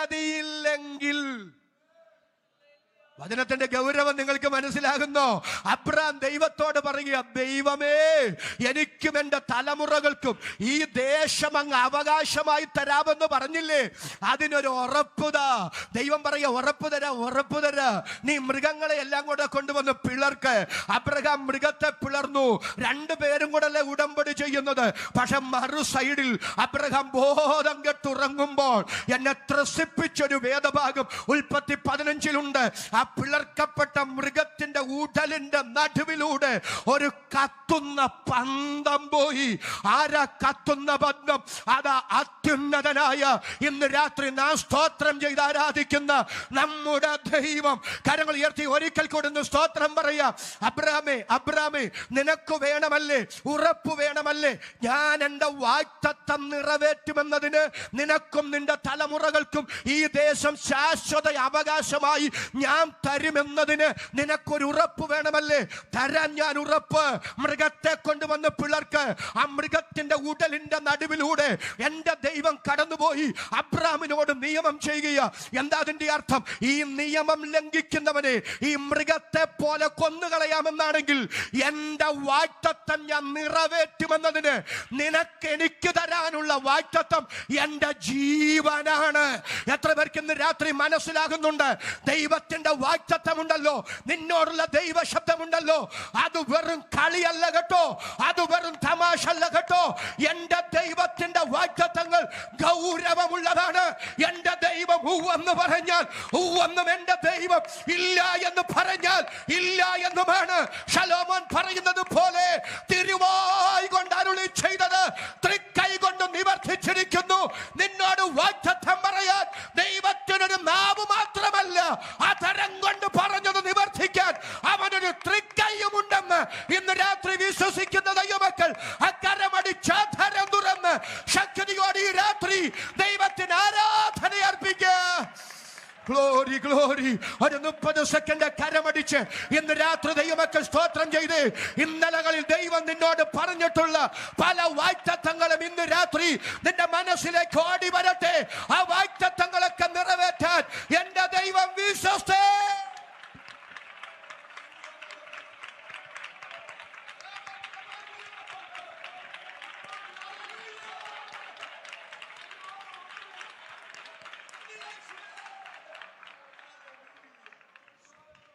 എന്റെ ഹൃദയം നന്ദിയാൽ നിറയുന്നു. ദൈവത്തെ നമ്മൾ അതിന്റെ ഗൗരവത്തിൽ മനസ്സിലാക്കാറുണ്ടോ? ദൈവിക വാഗ്ദത്തങ്ങളെ അതിന്റെ ഗൗരവത്തിൽ മനസ്സിലാക്കാറുണ്ടോ? ഇന്ന് രാത്രി സ്തോത്രം ചെയ്തു പറ, എന്റെ ദൈവം എന്നോട് പറഞ്ഞ ഒരൊറ്റ വാഗ്ദത്തങ്ങളും വ്യർത്ഥമായി പോകാനുള്ളതല്ല. സകല വാഗ്ദത്തങ്ങളും നിവർത്തിക്കപ്പെടാനുള്ളതാണ്. ഇന്നലകളിൽ ദൈവം പറഞ്ഞിട്ടുള്ള തന്റെ വാഗ്ദത്തങ്ങൾ എന്റെ ജീവിതത്തിൽ നിവർത്തിക്കപ്പെടുന്നത് എന്റെ കണ്ണുകൊണ്ട് ഞാൻ കാണും. എത്ര പേർക്ക് അതിന് ആമേൻ പറയാൻ ഇന്ന് രാത്രി ആത്മാവിൽ നിയോഗമുണ്ട്? അവർക്കായി ഞാൻ ദൈവത്തെ സ്തുതിക്കുന്നു. അവസാനം ഞാനത് വിശദീകരിക്കാം. ഇനി എന്റെ ചോദ്യം, ഈ വാഗ്ദത്തങ്ങളിൽ ദൈവം വിശ്വസ്തനായിരുന്നോ? ഞാൻ നിനക്കും നിന്റെ തലമുറകൾക്കും ഈ ദേശം ശാശ്വത അവകാശമായി തന്നിരിക്കുന്നു എന്ന് പറഞ്ഞ വാഗ്ദത്തത്തിൽ എന്റെ ദൈവം വിശ്വസ്തനായിരുന്നോ? മോശ മുഖാന്തരം ദൈവം ഇസ്രായേലിനെ മിസ്രൈമി അടിമത്തത്തിൽ നിന്ന് കൊണ്ടുപോകുന്നു. ശൂരസീനായി അക്കാബ കടലിടുക്ക് വഴി കാദേശ് ബർണ ചുറ്റി മോവാബ് സമഭൂമിയിലൂടെ കുലുങ്ങി ചിരിച്ചു പതഞ്ഞൊഴുകുന്ന യോർദാനും കടന്ന് അവര് വാഗ്ദത്ത ഭൂമിയിലെത്തിയില്ലേ? ഹിത്യർ, അമോര്യർ, പെരിസ്യർ, യെബൂസ്യർ, ഗിർഗസ്യർ, അമോര്യർ, ഖനാന്യർ തുടങ്ങിയ ജാതികളുടെ നാട് യോശുവ മൂലം അവര് വെട്ടിപ്പിടിച്ചില്ലേ? അളവു നൂലിട്ട് ദൈവം അവർക്ക് വിഭജിച്ചു കൊടുത്തില്ലേ? അടുത്ത ഭാഗത്തേക്ക് അല്പ ചരിത്രത്തിലേക്ക് ഞാൻ ഓടി വരികയാണ്. യോശുവ മരിച്ചു കേട്ടോ. അവര് ന്യായാധിപ ഭരണത്തിന്റെ കീഴിലായി. ന്യായാധിപ ഭരണം ആ രാജകീയ ഭരണത്തിന് വഴിമാറി വിശദീകരിക്കുന്നില്ല. രാജാക്കന്മാർ അവരെ ഭരിച്ചു. മുമ്പേ ഞാൻ പറഞ്ഞതുപോലെ BC 606, 598, 586 കാലഘട്ടങ്ങളിൽ അവർ ബാബിലോണിയ പ്രവാസത്തിലേക്ക് പോയി. അവർക്ക് അവരുടെ രാജ്യം നഷ്ടപ്പെട്ടു, ഭരണം നഷ്ടപ്പെട്ടു, ദൈവാലയം നഷ്ടപ്പെട്ടു. എന്നാൽ 70 വർഷം കഴിഞ്ഞ് ബാബിലോണിയ പ്രവാസത്തിൽ നിന്ന് ദൈവം അവരെ മടക്കി വരുത്തി. 200 പരം കൊല്ലങ്ങൾ മേദ്യൻ പേർഷ്യൻ സാമ്രാജ്യം അവരെ ഭരിച്ചു. അതിനുശേഷം ഗ്രീക്കുകാർ അവരെ ഭരിച്ചു. അന്ത്യോക്യസ് എപ്പിഫാനസ് അവരെ ഭരിച്ചു. വിശദീകരിക്കുന്നില്ല. അവസാനം റോമൻ സാമ്രാജ്യത്തിന്റെ കീഴിലായിട്ട് അവർ മാറി. റോമൻ സാമ്രാജ്യം അവർക്ക് ഹെരോദ രാജാക്കന്മാരുടെ ഭരണാധികാരികളായി കൊടുത്തു. വിശദീകരിക്കുന്നില്ല. AD 70 യഹൂദന്റെ ദൈവാലയം ആ തീ വെച്ച് നശിപ്പിക്കപ്പെട്ടു. AD 136 അദ്രിയാൻ എന്ന് പറയുന്ന റോമൻ ചക്രവർത്തി ഒരൊറ്റ യഹൂദൻ പോലും പാലസ്തീനിൽ കാണാൻ പാടില്ലെന്ന് പറഞ്ഞ് അവരെ കുടിയിറക്കി വിട്ടു. അങ്ങനെ ലോകത്തിന്റെ വിവിധ ഭാഗങ്ങളിലേക്ക് അവർ ചിതറിപ്പോയി. ബ്രിട്ടനിലും നമ്മുടെ കൊച്ചു കേരളത്തിലെ കൊച്ചിയിലെ മട്ടാഞ്ചേരിയിലുമൊക്കെ യഹൂദൻ എത്തപ്പെടാനുള്ള കാരണം ഇതാണ്. 1800 കൊല്ലങ്ങൾ രാജ്യമില്ലാതെ, ദൈവാലയമില്ലാതെ, ഭരണമില്ലാതെ ലോകത്തിന്റെ വിവിധ ഭാഗങ്ങളിൽ അഭയാർത്ഥികളായി അവർ കഴിഞ്ഞു. അങ്ങനെ ഇരിക്കെ 1939 മുതൽ 45 വരെ രണ്ടാം ലോകമഹായുദ്ധം നടന്നു. രണ്ടാം ലോകമഹായുദ്ധത്തിലൂടെ ബാൽഫർ വിളംബരത്തിലൂടെ യഹൂദൻ അവന്റെ രാജ്യത്തേക്ക് മടങ്ങി വരാൻ ചരിത്രത്തിൽ ദൈവം അവസരമൊരുക്കി. വിശദീകരിക്കുന്നില്ല. ചരിത്രം അധികം നീട്ടിപ്പരത്തി പറയണ്ട. തിരുവെഴുത്തിന്റെ തെളിവിലേക്ക് ഞാൻ വരികയാണ്. അതിനുശേഷം 1914 മുതൽ 18 വരെ നടന്ന ഒന്നാം ലോകമഹായുദ്ധത്തിലൂടെ ബാൽഫർ വിളംബരത്തിലൂടെ യഹൂദൻ അവന്റെ രാജ്യത്തേക്ക് മടങ്ങി വരാൻ ദൈവം അവസരമൊരുക്കി. 1939 മുതൽ 45 വരെ നടന്ന രണ്ടാം ലോകമഹായുദ്ധം കഴിഞ്ഞപ്പോൾ ഐക്യരാഷ്ട്രസഭയിൽ ഒരു പ്രമേയം വന്നു. ആ പ്രമേയം എന്താണെന്നറിയാമോ? ഇസ്രായേലിനെ ഒരു രാജ്യമാക്കി മാറ്റണം. അവരെ എവിടെ ഒരു രാജ്യമാക്കി മാറ്റണം? ചൂടേറിയ ചർച്ച നടന്നു. പാലസ്തീനിൽ അവരെ ഒരു രാജ്യമാക്കിയാൽ ലോക രാജ്യങ്ങൾ പറഞ്ഞു, നമ്മൾ അവരെ അറബികൾക്ക് പന്തടിക്കാൻ ഇട്ടുകൊടുക്കുകയാണ്. അറബ് രാജ്യങ്ങൾ അവരെ ഉപദ്രവിക്കും. ഇസ്രായേലിന് ലോക രാജ്യത്തൊരു രാജ്യമായി നിൽക്കാൻ സാധിക്കില്ല. അതുകൊണ്ടൊരു കാര്യം ചെയ്യാം, യൂറോപ്പിൽ എവിടെങ്കിലും ഒരല്പം ഭൂമി വേർതിരിച്ച് അവിടെ അവരെ ഒരു രാജ്യമാക്കാം. ആഫ്രിക്കയിൽ എവിടെയെങ്കിലും അല്പം ഭൂമി മാറ്റി വെച്ചിട്ട് അവിടെ ഇസ്രായേലിനെ ഒരു രാജ്യമാക്കാം. ആഫ്രിക്ക കൊടുക്കാൻ തീരുമാനിച്ചു. യൂറോപ്പിൽ എവിടെങ്കിലും കൊടുക്കാൻ തീരുമാനിച്ചു. പക്ഷെ ആഫ്രിക്ക നടന്നില്ല. ഒരു നല്ല ആമേൻ എന്ന് പറഞ്ഞ്. ആഫ്രിക്ക നടന്നില്ല, യൂറോപ്പും നടന്നില്ല. എന്താ നടക്കാഞ്ഞെന്നറിയാമോ? എസെക്കിയേൽ 11:17 ഒന്ന് വായിച്ച്, പെട്ടെന്നൊന്ന് വായിച്ച്. എസെക്കിയേൽ 11:17. ആമേൻ. എനിക്കറിയാം സമയത്ത് നിർത്തണ്ടേ. എസെക്കിയേൽ 11:17. ആമേൻ, ആമേൻ, ആമേൻ. ആകയാൽ നീ പറയേണ്ടത്, യഹോവയായ കർത്താവ് ഇപ്രകാരം അരുളി ചെയ്യുന്നു. അടുത്തത്, ഞാൻ നിങ്ങളെ ജാതികളിൽ നിന്ന് ശേഖരിച്ച് നിങ്ങൾ ചിതറിപ്പോയിരിക്കുന്ന രാജ്യങ്ങളിൽ നിന്ന് കൂട്ടിച്ചേർത്ത് ഇസ്രായേൽ ദേശം നിങ്ങൾക്ക് കരങ്ങൾ ഉയർത്തി ഒരു നല്ല ആമേൻ എന്ന് പറഞ്ഞ്, ഞാൻ നിങ്ങളെ കൂട്ടിച്ചേർത്ത് ഇസ്രായേൽ ദേശം നിങ്ങൾക്ക് അവകാശമായി തരാമെന്ന് എന്റെ ദൈവത്തിന്റെ വാഗ്ദത്തമുണ്ടെങ്കിൽ, ഒന്നുകൂടെ പറയുന്നു, ദൈവത്തിന്റെ പദ്ധതി അതായിരിക്കെ ഐക്യരാഷ്ട്രസഭ യൂറോപ്പിൽ എവിടെങ്കിലും സ്ഥലം കൊടുക്കാൻ തീരുമാനിച്ചാൽ, ആഫ്രിക്കയിൽ എവിടെങ്കിലും സ്ഥലം കൊടുക്കാൻ തീരുമാനിച്ചാൽ അത് നടക്കുകയല്ല. കാര്യങ്ങൾ തീരുമാനിക്കപ്പെടുന്നത് ലോക ഭരണാധികാരികളുടെ മൂശയിലല്ല, അവരുടെ തലക്കകത്തല്ല. കാര്യങ്ങളുടെ കടിഞ്ഞാണുകൾ കയ്യിലുള്ളത് അത്യുന്നതനായ ദൈവത്തിന്റെ പക്കലാണെന്ന് തിരിച്ചറിഞ്ഞ് ഇന്ന് രാത്രി സങ്കടം മറന്നു സ്തോത്രം പറയാൻ എത്ര പേർക്ക് മനസ്സുണ്ട്? അവർക്കായി ഞാൻ ദൈവത്തെ സ്തുതിക്കുന്നു. കരമുയർത്തി ഒരിക്കൽ കൂടി രാത്രി നല്ലൊരു ആമേൻ പറയാം. 1948 മെയ് മാസം 14-ാം തീയതി നക്ഷത്ര കൊടിയടയാളത്തോടുകൂടിയുള്ള ദേശീയ പതാക അന്തരീക്ഷത്തിലേക്ക് ഉയർത്തിക്കൊണ്ട് ഇസ്രായേലിന്റെ ആദ്യത്തെ പ്രധാനമന്ത്രി ഡേവിഡ് ബെൻ ഗൂറിയൻ പറഞ്ഞു. എന്താ പറഞ്ഞത്? ദൈവത്തിന് സ്തോത്രം. 1948 മെയ് മാസം 14-ാം തീയതി ഭൂമിയുടെ മധ്യഭാഗത്ത് ജനിച്ചു വീഴുന്ന ഈ നവജാത രാഷ്ട്ര ശിശുവിന് നീ ദൈവത്തിന്റെ പ്രഭു എന്ന് അറിയപ്പെടുമെന്ന് പറഞ്ഞ്, വിളിക്കപ്പെടുമെന്ന് പറഞ്ഞ്, നമ്മുടെ പിതാമഹനായ യാക്കോബിന് ഇസ്രായേൽ എന്ന് പേര് വിളിച്ച അതേ ദൈവത്തിന്റെ നാമത്തിൽ ഞാൻ ഇസ്രായേൽ എന്ന നാമകരണം ചെയ്യുന്നു.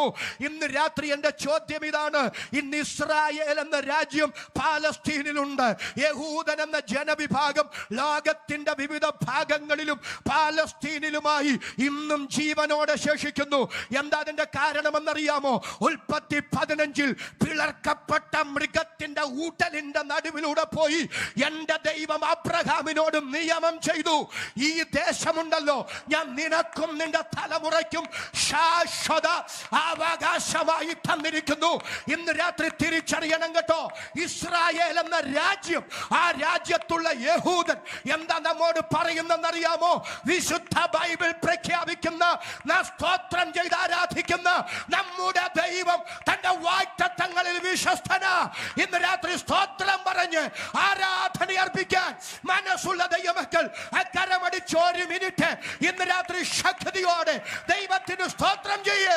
ഇതുപോലെ വിശ്വസ്തനായ ഇത്ര നല്ലൊരു ദൈവത്തെ ഈ രാത്രി സ്തോത്രം ചെയ്ത് ആരാധിക്കാൻ ദൈവം നമുക്ക് അവസരം തന്നല്ലോ.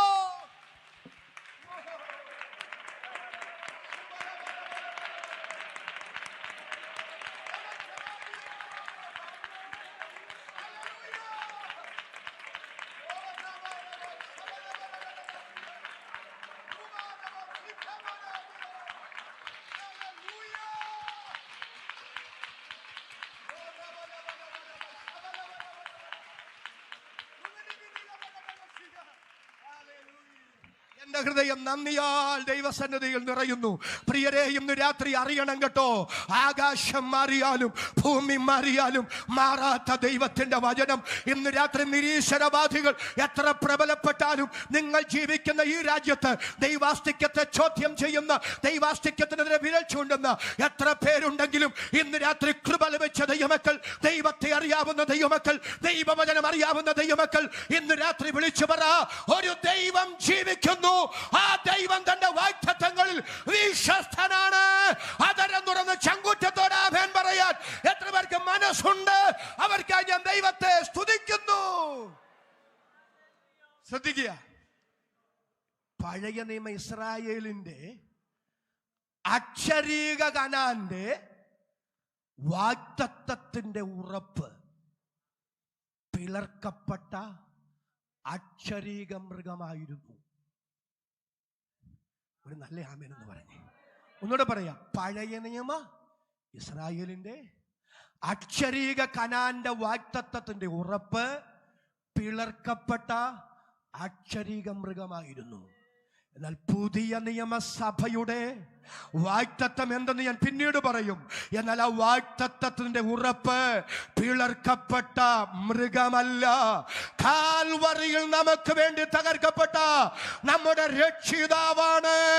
ഇന്ന് രാത്രി ഞാൻ സ്തോത്രം ചെയ്ത് ഒന്നുകൂടെ പറയുന്നു, പഴയ നിയമ ഇസ്രായേലിന്റെ അക്ഷരീക കനാന്റെ വാഗ്ദത്തത്തിന്റെ ഉറപ്പ് പിളർക്കപ്പെട്ട അക്ഷരീക മൃഗമാണെങ്കിൽ, പുതിയ നിയമസഭയുടെ വാഗ്ദത്തത്തിന്റെ ഉറപ്പ് പിളർക്കപ്പെട്ട അക്ഷരീക മൃഗമല്ല, കാൽവറിയിൽ നമുക്ക് വേണ്ടി തകർക്കപ്പെട്ട നമ്മുടെ രക്ഷിതാവാണ്. ശബ്ദവും കരവും ഉയർത്തി ഈ രാത്രി സ്തോത്രം പറയാൻ എത്ര പേർക്ക് മനസ്സുണ്ട്? ഞാനത് തെളിയിക്കാം. രണ്ടുറപ്പ. നമ്മുടെ വാഗ്ദത്തം നിത്യതയാണെന്ന് പിന്നീട് വ്യക്തമാക്കാം. എബ്രായ ലേഖനം എടുക്കാം, 9-ാം അധ്യായം 15 മുതൽ 17 വരെ. എബ്രായ ലേഖനം 9-ാം അധ്യായം 15 മുതൽ 17 വരെ. അത് നിമിത്തം ആദ്യ നിയമത്തിലെ ലംഘനങ്ങളിൽ നിന്നുള്ള വീണ്ടെടുപ്പിനായി ഒരു മരണമുണ്ടായിട്ട് നിത്യാവകാശത്തിന് നിത്യാവകാശത്തിന്റെ വാഗ്ദത്തം വിളിക്കപ്പെട്ടവർക്ക് ലഭിക്കേണ്ടതിന് അവൻ പുതിയ നിയമത്തിന് മധ്യസ്ഥനാകുന്നു. അടുത്തത്, നിയമമുള്ളയിടത്ത് നിയമകർത്താവിന്റെ മരണം തെളിവാൻ ആവശ്യം. മരിച്ച ശേഷമല്ലോ നിയമം സ്ഥിരമാകുന്നത്. മനസ്സിലായില്ലെന്ന് എനിക്ക് അറിയാം. എന്നെ ഒന്ന് ശ്രദ്ധിച്ചു. അതിനു മുമ്പ് കരങ്ങൾ ഉയർത്തി ഒരിക്കൽ കൂടി നല്ല ആമേൻ എന്ന് പറഞ്ഞ് ശ്രദ്ധിച്ചു കേട്ടോണം. ഒരു മരണം ഉണ്ടായിട്ട് നിത്യാവകാശത്തിന്റെ വാഗ്ദത്തം. നിയമമുള്ളയിടത്ത് നിയമകർത്താവിന്റെ മരണം തെളിവാൻ ആവശ്യം. എന്തൊക്കെ പറഞ്ഞ അർത്ഥം? ദിയാത്തിക്കി എന്ന പദമാണ് ഗ്രീക്കിൽ. വിൽപത്രമാ, മലയാളത്തിൽ പെട്ടെന്ന് മനസ്സിലാവും. വിൽപത്രം എന്താ വാക്യത്തിന്റെ അർത്ഥം പറയാം. ഒരു തോമസ് ഏട്ടൻ, എന്റെ പേര് തന്നെ ആയിക്കോട്ടെ, ഒരു തോമസ് ഏട്ടന് 4 മക്കളുണ്ട്. 5 ഏക്കർ റബ്ബർ തോട്ടമുണ്ട്. ഓരോ മക്കൾക്കും ഓരോ ഏക്കർ വീതം കൊടുത്തു. അവസാനം 1 ഏക്കർ തന്റെ ഭാര്യയുടെയും പേരില്ല. അത് വിൽപത്രമായിട്ട് എഴുതി വെച്ചു. അവരെ നോക്കുന്ന അവരുടെ ഇളയ മകൻ ടോമിച്ചനും കുടുംബത്തിനും ഉള്ളതാണ് ആ 1 ഏക്കർ. അങ്ങനെ ഇരിക്കുമ്പോ നമ്മുടെ തോമസ് ചേട്ടന് തോന്നി ടോമിച്ചനും ഭാര്യയെ നോക്കുന്നത് അത്ര പോരാ. അദ്ദേഹം പറഞ്ഞടാ, മാന്യം മര്യാദയ്ക്ക് ഞങ്ങളെ നോക്കിയാൽ നിനക്കും ഭാര്യയ്ക്കും മക്കൾക്കും കൊള്ളാം, ഈ 1 ഏക്കർ കിട്ടും. അല്ല, നീ ഞങ്ങളെ ഇട്ട് വട്ട് തട്ടുകയാണെങ്കിൽ ഇത് മൂത്ത മകൻ കുര്യാച്ചന്റെയും മക്കളുടെയും പേരിൽ ഞാൻ എഴുതി വെക്കും. ടോമിച്ചന്റെ ഭാര്യ എടുത്തു ചാടി പ്രതികരിക്കാൻ വരുമ്പോൾ തോളെ തട്ടിട്ട് ടോമിച്ചൻ പറയും, എടി നിക്കടി, വേഗോളം നിൽക്കുകയാണെങ്കിൽ 6ഓളം കാത്തിരുന്നു കൂടെ, ഏതായാലും ഇവരിനി ജീവിച്ചിടത്തോളം കാലം ജീവിക്കുകയല്ല, ഇത്രയും പ്രായമായില്ലേ, നീ ശാന്തമായിട്ടിരിക്കുക, കിട്ടുകയാണെങ്കിൽ 1 ഏക്കറാണ് കിട്ടുന്നത്, ഇപ്പോൾ 1 സെന്റിനൊക്കെ എന്നാ വില. നമ്മൾ എത്ര കഠിനാധ്വാനം ചെയ്താലും നമുക്ക് 1 ഏക്കർ കിട്ടുകയല്ല, ശാന്തമായിട്ടിരിക്കുക. മനസ്സില്ലേലും 1 ഏക്കർ ഓർത്ത് ഈ സഹോദരി മൗനമായിട്ടിരിക്കുക. അങ്ങനെ ഇരിക്കുമ്പോൾ തോമസേട്ടനും ഭാര്യയും മരിച്ചു കേട്ടോ. മരിച്ച ശേഷം നാട്ടുകാരുടെ മുമ്പിൽ ഇവർ കരയുന്നുണ്ടെങ്കിൽ ഹൃദയത്തിനകത്തൊരു വലിയ ആശ്വാസം. മനസ്സിലാവുന്നുണ്ടോ? 1 ഏക്കർ ഞങ്ങൾക്ക് ഉറപ്പിച്ച് കിട്ടി, ഇനി ആർക്കും അത് തട്ടിയെടുക്കാൻ പറ്റിയല്ല. കാരണം വിൽപത്രം എഴുതിയ ആള് ജീവിച്ചിരിക്കുന്നിടത്തോളം കാലം എങ്ങനെ വേണമെങ്കിലും അതിന് ഭേദഗതി വരുത്താം, അത് മാറ്റി എഴുതാം. പക്ഷെ വിൽപത്രം എഴുതിയ ആൾ മരിച്ചു കഴിഞ്ഞാൽ പിന്നെ അതിന് ഭേദഗതിയില്ല, അത് ഉറപ്പായി കഴിഞ്ഞു. ഇവിടെ എന്താ എബ്രായ ലേഖകൻ പറയുന്നത്? ഒരു മരണമുണ്ടായിട്ട്, ഒന്ന് സ്തോത്രം ചെയ്തു പറ, നിത്യാവകാശത്തിന്റെ വാഗ്ദത്തം. സഹോദരങ്ങളെ, യേശുവിന്റെ ക്രൂശും മരണമാ അവിടെ പരിശുദ്ധാത്മാവ് പറയുന്നത്. ക്രൂശിൽ എന്താ സംഭവിച്ചത്? യേശുവിന്റെ ക്രൂശും മരണം കൂടും മൂലം എനിക്കും നിങ്ങൾക്കും തന്ന അനുഗ്രഹം എന്താ? തലയിൽ മുൾക്കിരീടം ചൂടപ്പെട്ട്, കണ്ണുകെട്ടി തല്ലപ്പെട്ട്, കാർക്കിച്ചു മുഖത്ത് തുപ്പലേൽക്കപ്പെട്ട്, പുറ മുഴുവച്ചാല് പോലെ അടിച്ചു കീറപ്പെട്ട്, അസ്ഥികളുടെ ബന്ധമെല്ലാം വിച്ഛേദിക്കപ്പെട്ട്, രക്തം വിറ്റിട്ട് വീഴ്ത്തപ്പെട്ട്, ഓ ഹല്ലേലൂയ, മുൾക്കിരീടം ചൂടിയ തല സ്വന്തം തോളോട് ചായച്ചു വെച്ച് എന്റെ രക്ഷിതാവ് പ്രാണനെ വെടിയുമ്പോൾ എന്റെ യേശുവിന്റെ ക്രൂശും മരണം മൂലം ദൈവം എനിക്ക് തന്ന ഉറപ്പ്, ദൈവം എനിക്ക് തന്ന വാഗ്ദത്തം, അത് മറ്റൊന്നുമല്ല, അത് നിത്യതയാണ്, നിത്യാവകാശത്തിന്റെ വാഗ്ദത്തമാണ്. കരമുയർത്തി ദൈവത്തിന് സ്തോത്രം പറയാൻ ഈ രാത്രി മനസ്സുള്ളവരുടെ കരം ഞാൻ ഒന്നുകൂടെ കാണട്ടെ. പോരോ, കരവും ശബ്ദവും ഉയർത്തി ഈ രാത്രി ദൈവത്തെ സ്തുതിക്കാം.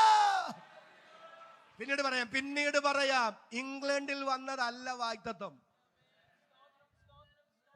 വെയിൽസിൽ വന്നതല്ല വാഗ്ദത്തം, അതൊക്കെ വാഗ്ദത്തം.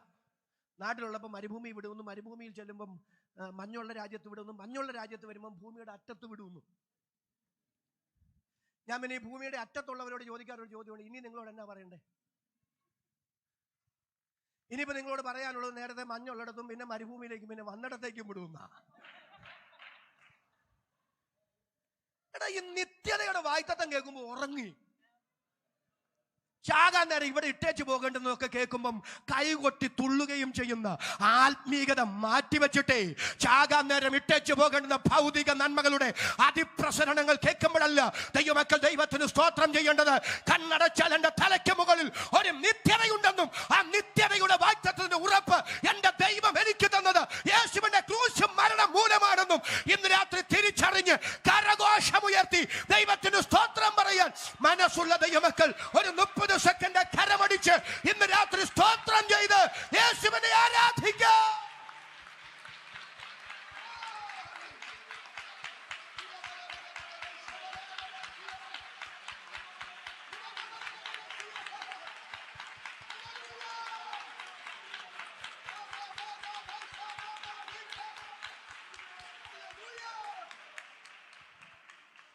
എന്നെ തെറ്റിദ്ധരിക്കരുത്. ലൈവിലൂടെ വിവിധ സ്ഥലങ്ങളൊക്കെ എന്നെ ശ്രദ്ധിക്കുന്നവരുണ്ട്. ഈ ഭൗതിക വാഗ്ദത്തം ദൈവം പറയുമോ? ഭൗതിക വാഗ്ദത്തം ദൈവം പറയും. ഇംഗ്ലണ്ടിൽ വിടുന്നു, വെയിൽസിൽ വിടുന്നു, അമേരിക്ക വിടുന്നു, ഗൾഫിൽ വിടുന്നു ഒക്കെ ദൈവം പറയുന്നേ. ഒരാമേൻ എന്ന് പറഞ്ഞു പറയുന്നതൊക്കെ ദൈവം നിവർത്തിക്കുകയും ചെയ്യും. എന്തിനാണെന്നറിയോ? കുഞ്ഞെ, ഇത്രയും ഭൗതിക കാര്യങ്ങളുടെ നിസാര കാര്യങ്ങൾ നിന്നോട് പറഞ്ഞിട്ട് ഇതൊക്കെ ഞാൻ നിവർത്തിക്കുമ്പോൾ ഞാൻ വിശ്വസ്തനാണെങ്കിൽ, എന്നോട് പറഞ്ഞു, നിന്നോട് പറഞ്ഞ ഭൗതിക കാര്യങ്ങൾ, കൊച്ചു കൊച്ചു ഭൗതിക കാര്യങ്ങൾ, ആ വാഗ്ദത്തങ്ങളിൽ ഞാൻ വിശ്വസ്തനാണെങ്കിൽ നിന്നോട് പറഞ്ഞ നിത്യതയുടെ വാഗ്ദത്തങ്ങളിൽ ഞാൻ എത്രയധികം വിശ്വസ്തനാണെന്ന് എന്റെ ദൈവം നമുക്ക് തെളിയിച്ചു തരികയാ. കൊച്ചു കൊച്ചു വാഗ്ദത്തങ്ങൾ, ഭൗതിക വാഗ്ദത്തങ്ങൾ നിറവേറപ്പെടുമ്പോൾ അത് നിന്നെ നിത്യതയുടെ വെളിപ്പാടിലേക്ക് നയിക്കണം. അതരം തുറന്ന് ചങ്കൂറ്റത്തോടെ വാക്കിന്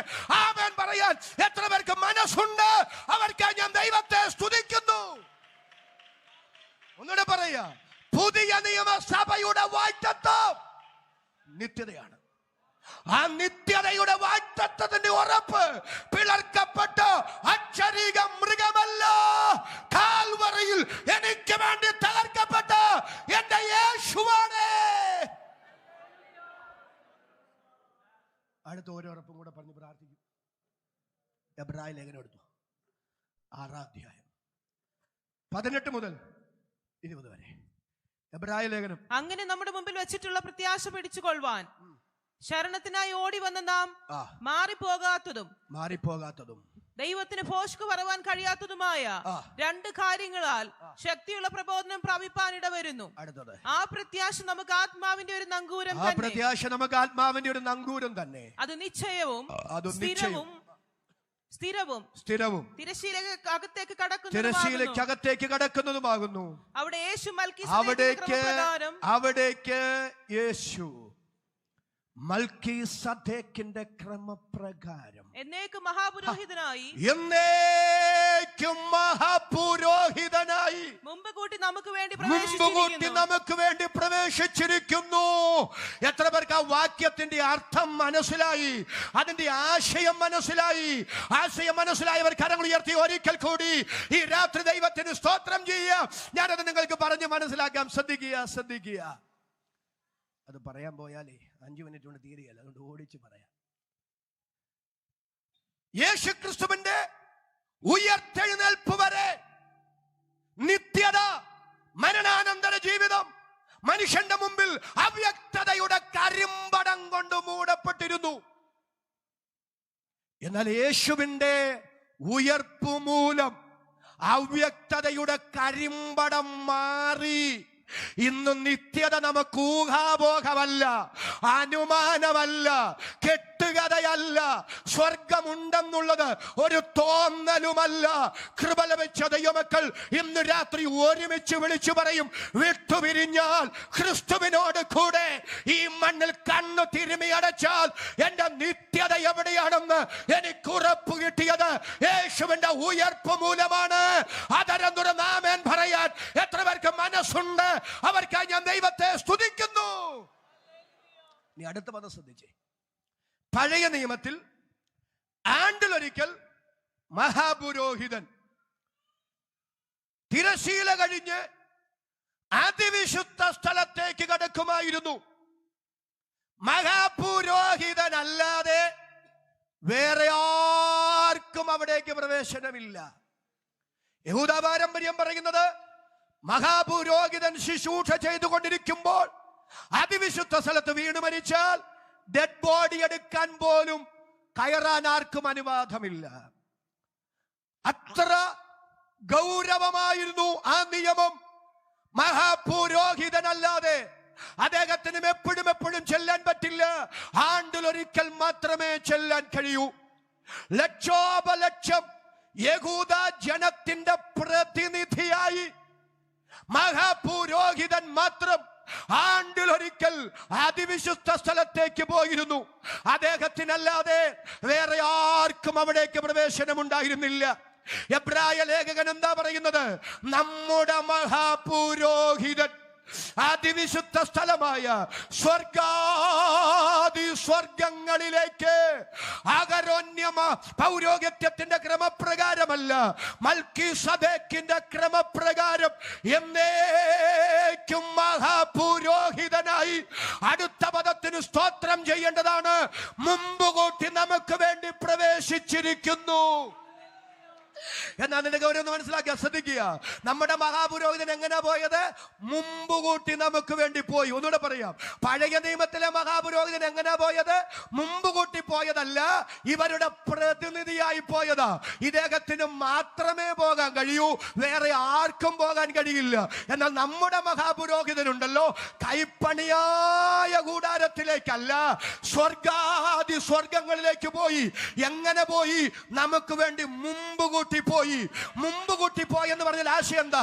അവൻ ആദ്യമേ പോയെന്നേ ഉള്ളൂ. ഇനി അവന്റെ പിറകെ നമുക്കും പോകാം. ഒന്ന് സ്തോത്രം ചെയ്തു ദൈവമക്കൾ, ദൈവത്തിന് നന്ദി പറ. ഇനി അവന്റെ പിറകെ, അവൻ പോയിടത്തേക്ക് നമുക്ക് പോകാം. എപ്പോൾ പോകാം? കർത്താവ് തൻ ഗംഭീരനാദത്തോടും പ്രധാന ദൂതന്റെ ശബ്ദത്തോടും ദൈവത്തിന്റെ കാഹളത്തോടും കൂടെ സ്വർഗത്തിൽ നിന്ന് ഇറങ്ങി വരുമ്പോ കോടാനുകോടി വിശുദ്ധന്മാർ, കോടാനുകോടി വിശുദ്ധമതികൾ കല്ലറകളെ ഭേദിച്ച് കുഞ്ഞുമാടങ്ങളെ പിളർന്ന് ഉയർത്തെഴുന്നേറ്റ് വരുമ്പോൾ ജീവനോടെ ശേഷിക്കുന്ന നാം അവരോടൊരുമിച്ച് യേശുവിനെ എതിരേൽപ്പാൻ ആകാശമേഘങ്ങളിൽ എടുക്കപ്പെടാൻ പോകുന്നു.